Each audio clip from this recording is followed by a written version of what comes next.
Hello students, welcome back in class 9th Maths NCERT. Today we are going to discuss again chapter 1 number system. तो हमने number system के previous videos में exercise 1.5 का question number 2 तक solve कर लिया था. Today we will solve question number 3. Question number 3 क्या है? Recall pi is defined the ratio of circumference of the circle to its diameter. pi की वैल्यू क्या है? C upon D. पाई को किस फॉर्म में दिखाया गया है? सर्कमफेरेंस और डायमीटर के रेशियो के फॉर्म में. This seems to contradict the fact that pi is irrational.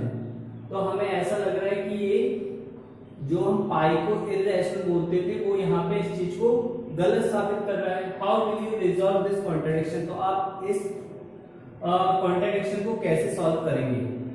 ठीक है, देखते हैं. तो हमने पहले क्या पढ़ा था? जब मैंने आपको रियल नंबर का इंट्रोडक्शन दिया था या नंबर सिस्टम का जो इंट्रोडक्शन दिया था उस टाइम मैंने बताया था कि पाई आपका एक इरेशनल नंबर होता है. पर यहाँ पे मैंने जैसे ही इसको देखा तो पाई को मैं क्या लेता हूँ? C अपॉन डी, मतलब P अपॉन Q के फॉर्म में है.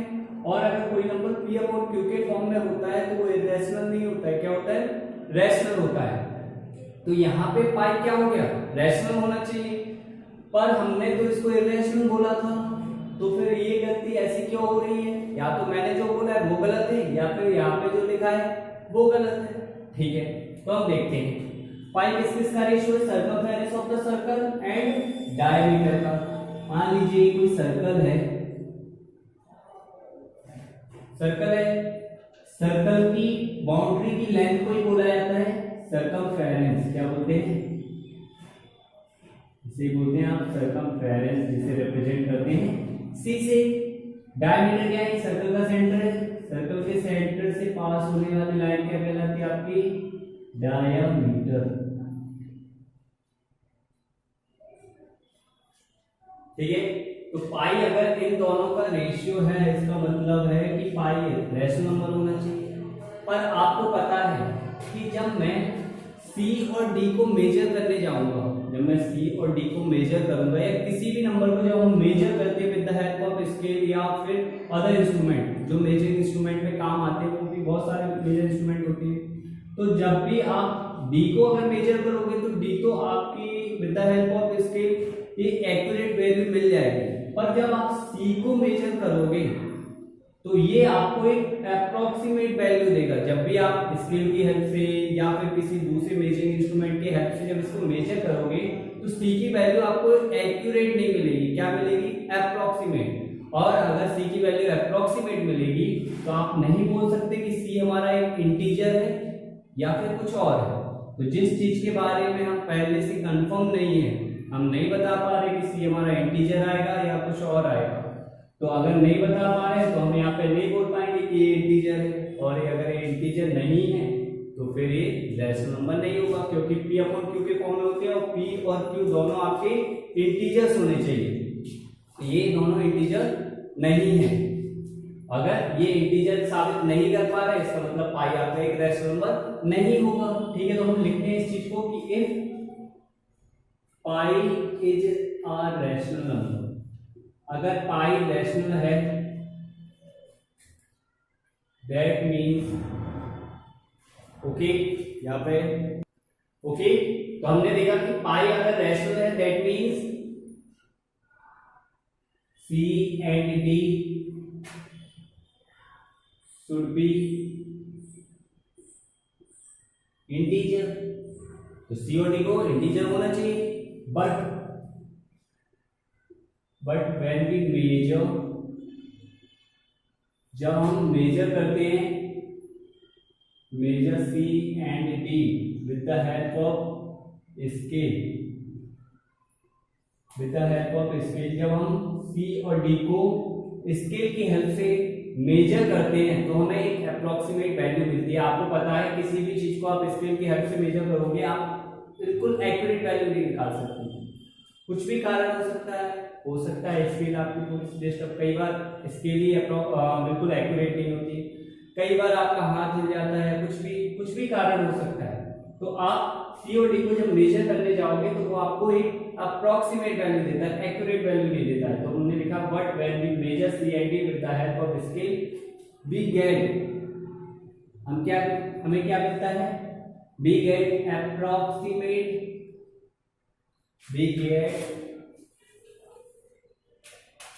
approximate value of C and D.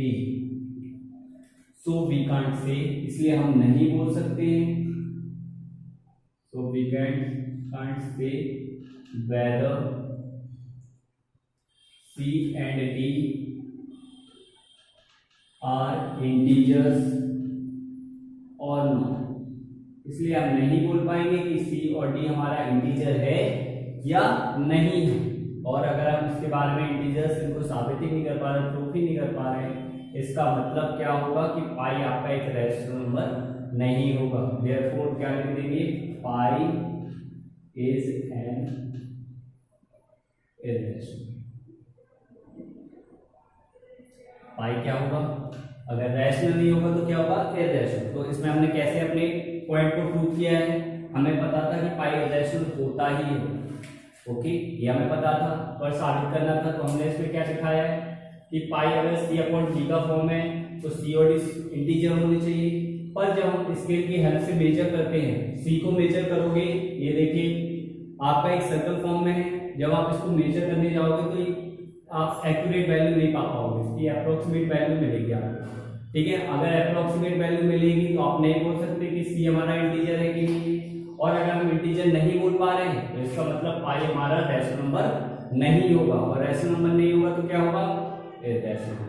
That means पाई हमारा क्या है, इररेशनल नंबर है, ओरिजिनली हमारा इररेशनल नंबर होता है, और वो पॉइंट हमने प्रूव कर दिया। I hope you understand this problem, so please pause the video and note it down. Okay student, हमने क्वेश्चन नंबर थर्ड सॉल्व कर लिया है। क्वेश्चन नंबर थर्ड आपका थ्योरेटिकल प्रॉब्लम थी, तो हमने उसको थ्योरेटिकल वे में सॉल्व कर लिया है। अब हम करेंगे क्वेश्चन नंबर 4। क्वेश्चन नंबर 4 काफी इंपॉर्टेंट क्वेश्चन है, इसको बहुत अच्छे से समझिए। Represent √9.3 on the number line, ठीक है। तो 9.3 √9.3 को किस पे दिखाना है, नंबर लाइन पे। अब डायरेक्ट आप इस नंबर को नंबर लाइन पे नहीं दिखा सकते। चलो इस क्वेश्चन को सॉल्व करने से पहले हम थोड़ा सा देख लेते हैं, नंबर लाइन पे किस किस नंबर को दिखा दिया है। हमने सारे नंबर्स को नंबर लाइन पे दिखा दिया है, आपने देखा होगा रैशनल नंबर को भी। उसके बाद हमने इररेशनल नंबर में भी किस किस को दिखाया है, इररेशनल नंबर जो अंडर रूट वाले नंबर्स होते थे, यहाँ पे पॉइंट वाला नंबर है, पर जबकि हमने √2 √5 इन सबको भी नंबर लाइन पे दिखा दिया है। इसके अलावा हमने डेसिमल वाले नंबर्स को भी नंबर लाइन पे रिप्रेजेंट कराया था, वो भी किस मेथड से, सक्सेसिव मैग्निफिकेशन मेथड से, ओके। अब हमें एक और नया प्रॉब्लम आया है कि अंडर रूट के अंदर डेसिमल वाली वैल्यू है, इस वाली वैल्यू को नंबर लाइन पे रिप्रेजेंट करना है। तो इसके भी कुछ स्टेप्स है, वो स्टेप्स फॉलो करेंगे आप इसको नंबर लाइन पे दिखा पाएंगे। तो पहला स्टेप क्या है, तो जो नंबर दिया है अंडर रूट के अंदर उतने सेंटीमीटर की एक लाइन खींच लीजिए with the help of scale. तो 9.3 सेंटीमीटर की आप क्या खींचेंगे, एक लाइन, ठीक है। तो ये यहां से लेके यहां तक क्या है, 9.3 सेंटीमीटर, इधर से लेके इधर तक। अब आपके माइंड में क्वेश्चन आएगा कि सर इसमें ये तो बोला नहीं है कि 9.3 सेंटीमीटर है, तो हमने इसको क्या मान लिया कि ये यूनिट क्या मान ली इसकी, सेंटीमीटर। यूनिट कोई दी नहीं गई तो हमने यूनिट कुछ भी मान लिया, हमने मान लिया कि 1 सेंटीमीटर 1 यूनिट के बराबर होगा, इसलिए हम यहाँ पे क्या लिख देते हैं, 9.3 यूनिट। और जबकि 1 यूनिट को क्या माना है आपने, 1 यूनिट को 1 सेंटीमीटर माना है आपने, इसलिए अगर 1 यूनिट को 1 सेंटीमीटर माना है तो 9.3 यूनिट 9.3 सेंटीमीटर के बराबर होगी, इसलिए मैंने सबसे पहले 9.3 सेंटीमीटर की लाइन खींच ली, ओके। तो इसमें कोई ये कंपल्सेशन नहीं कि सेंटीमीटर ही मानना है, आप कुछ भी मान लीजिए, पर सेंटीमीटर को रिप्रेजेंट करना आसान है। पहला स्टेप, जितना नंबर दिया है उतने सेंटीमीटर की लाइन खींचिए with the help of scale. फिर क्या करेंगे, इसी लाइन को 1 यूनिट और आगे एक्सटेंड कराएंगे, कितना, यहां से लेके यहां तक कितना, 1 यूनिट और आगे एक्सटेंड कराएंगे। पहले 9.3 यूनिट की एक लाइन खींची, देन उसी लाइन को 1 यूनिट और आगे एक्सटेंड करा, ठीक है। अब इसके बाद हमें इस पूरी लाइन का चाहिए क्या, पूरी लाइन का मुझे मिड पॉइंट चाहिए। क्या चाहिए? Mid point. तो मिड पॉइंट कैसे निकालेंगे? मिड पॉइंट निकालने के लिए आपने लोअर क्लासेस में भी पढ़ा है कि कंपास में इस लाइन की हाफ से ज्यादा डिस्टेंस लेके एक बार ऊपर की तरफ आर्क लगाइए, एक बार नीचे की तरफ, एक बार इस पॉइंट से ऊपर नीचे, एक बार इस पॉइंट से ऊपर और नीचे। तो मिड पॉइंट ढूंढने के लिए क्या करोगे? देखिए अब मैं इसको स्केल से मेजर करके इसका मिड पॉइंट नहीं निकाल सकता हूं। ठीक है, आप लोग ऐसा सोचे कि 9.3 प्लस 1 हो जाएगा 10.3। 10.3 का आधा मिड पॉइंट दे देगा। 10.3 का आधा क्या होता है? आधा होगा 5.15। 5.15 तो इसके में होता ही नहीं है और मिड पॉइंट नहीं निकाल पाओगे। तो मिड पॉइंट निकालने के लिए आपको कंपास की हेल्प लेनी है। कंपास में इस टोटल लाइन की आधी से ज्यादा डिस्टेंस लेके एक बार ऊपर की तरफ आर्क, एक बार नीचे की तरफ। सिमिलरली इस बार इसको सेंटर मान के एक बार ऊपर की तरफ, एक बार नीचे की तरफ और इसको ज्वाइन कर देंगे आप। तो ये जहां पे इस लाइन को काटेगा वही आपका मिड पॉइंट हो जाएगा। उसका ओ नाम दे देना। मैं इस लाइन को भी नाम दे दे रहा हूं ए बी और ए सी। मिड पॉइंट मिल गया। मिड पॉइंट मिलने के बाद आप क्या करेंगे? अब आप कंपास फिर से उठाइए। कंपास में ओ को सेंटर मानिए और ओए रेडियस लीजिए। कंपास में ओ को सेंटर मान के ओए रेडियस लीजिए और एक सेमी सर्कल ड्रॉ करिए। क्या करेंगे आप? एक सेमी सर्कल ड्रॉ करेंगे। पहला स्टेप क्या था? 9.3 यूनिट की लाइन मानी। सेकेंड स्टेप क्या? इस लाइन को 1 यूनिट आगे और एक्सटेंड किया। थर्ड स्टेप क्या कि हमने इस पूरी एसी लाइन का मिड पॉइंट ढूंढा। मिड पॉइंट ढूंढने के लिए कंपास में एसी लाइन की हाफ से ज्यादा डिस्टेंस लेके ऊपर की तरफ आर्क, नीचे की तरफ आर्क, एक बार इस पॉइंट से, एक बार इस पॉइंट से, उसको ज्वाइन किया। उसने जहां पे हमारी लाइन को काटा वो हमारा मिड पॉइंट हो गया। मिड पॉइंट को सेंटर मानिए। कंपास में ओए रेडियस ले लीजिए या फिर ओसी रेडियस ले लीजिए और सेमी सर्कल ड्रॉ कर दीजिए। अब बी पॉइंट पे आप 90 डिग्री का एंगल ड्रॉ करिए।